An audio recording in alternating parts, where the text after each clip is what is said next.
Hey guys, what is up? Shadolance back for another review. Today I'm going to be doing the G23 Chrome, one of my favorite NX rare pistols.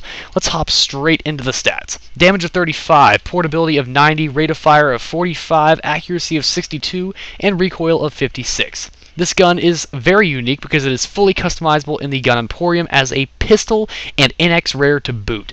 The base damage of 35 can be increased to 38, which is a huge number for a very fast-firing pistol with a base fire rate of 45 that can be increased to 48. That is very, very fast. Damage of 38 with 45 rate of fire that can be increased to 48. Very deadly weapon. Most people can't even tap at a rate of 45, but 48 definitely helps increase if you're actually able to do that, because I sure can't, so if you can, props to you. This just makes this gun all the more valuable to the individual. The portability of 90 is very nice, very, very portable, a lot more portable than a lot of pistols, especially some revolvers, but it's very portable, so keep that in mind. It's a G23 style gun.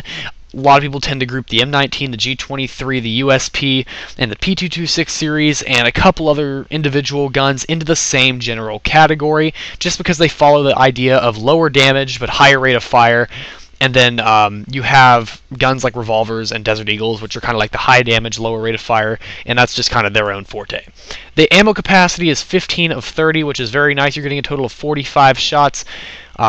So that's very, very nice. You're going to be able to land most of your shots. Speaking of landing most of your shots, the accuracy is very high at a 62 and a recoil of 56. If you increase the accuracy to 65, the recoil will bump up to 59, which is still quite low on most pistols.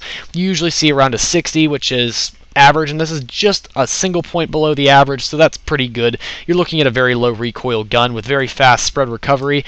The overall spread is not too bad to deal with. It's manageable by any means. It's not that difficult, so not ever really an issue for most people.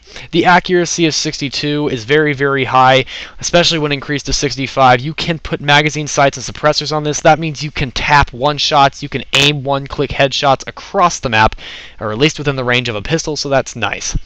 The damage of 38, if you increase that from 35 to 38, I would actually suggest you put an S1 suppressor on this and also increase the accuracy and rate of fire. Many of you know that I often say don't increase the accuracy due to the increase in recoil, but with a pistol with such low recoil to begin with, getting a few extra points won't ruin it for you because the accuracy is also very high, and with the high damage and rate of fire, it should not have a problem. Just put an S1 suppressor on it, because with the high damage, you will still have that 4 to 5 shot kill at medium ranges with a pistol, which is good, especially a highly accurate one like this. Sights, I would almost always take an ACOG to aim for headshots. ITECs are typically pretty useless on most pistols, I would say, for myself. I wouldn't even use that on a G18 Cobra for the most part. So yeah, you can't put a scope on the Bushmaster, so I might put an ITEC on the Bushmaster if they let you do that because of the lower recoil, but I don't know. So that's really about it. As far as magazines, you have that base 15 to 30, which is already fine. You can usually get at least a double, maybe if you're a good player, a multi-kill with that amount of shots in a magazine. So I wouldn't say that's ever really that big of an issue, not to mention you have the 2 spare magazines, which is very, very nice. However, you can get that maximum of 22 shots per magazine, which is also a very nice increase indeed. You can get 2 22-shot magazines with the spare 1 shot out of it, which is kind of awkward. So you'll have like 22, 22, and then 1 shot. It's kind of like, maybe you got to aim for the headshot with that one. That's just typically the way to roll. Like I said before, this is a semi-automatic gun. It is not fully automatic. It is one of the older guns in combat arms. It was released on October 13th, 2010 during Pistol Month. It is one of the oldest guns in the game, being from the original 2 years of the game, which is very nice. Yeah, actually, now that I think about it, that would have been about the time that I started my Shadolance account anyway, so that was kind of cool. That would have come out around the same time. It was available in the supply crate PN, which is no longer available. They've sold a couple of the certain types of weapon series crates since as like individual like sideshow things to be kind of cool, but the PN has never made a return. It is also available in the Myst N when it comes around from time to time. It has been made clear through some events and also that it's been on once or twice since they've been discontinued theoretically, that Nexon does continue and plan to continue keep putting them out every now and then, so that's very nice. However, with the current times, it is available in the Myst mic for 2,000 NX a pop unless it goes on sale, which usually turns out to be around 1,600 NX per pop, which is really nice.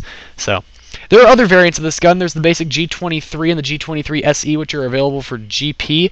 They are actually both labeled as GP standard guns. The GP Rare is the G23 Carbon Black.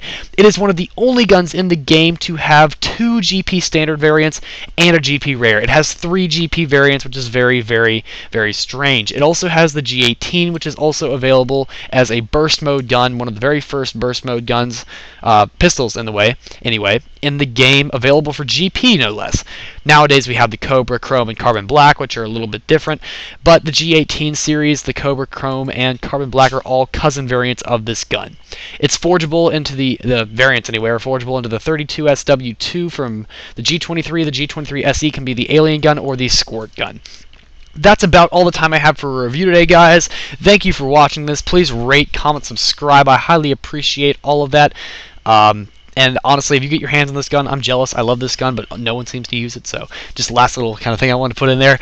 But definitely thanks, guys, for watching this review. Rate, comment, subscribe. Get your friends to check it out. I super appreciate that. See you guys in the next video. Shadolance out.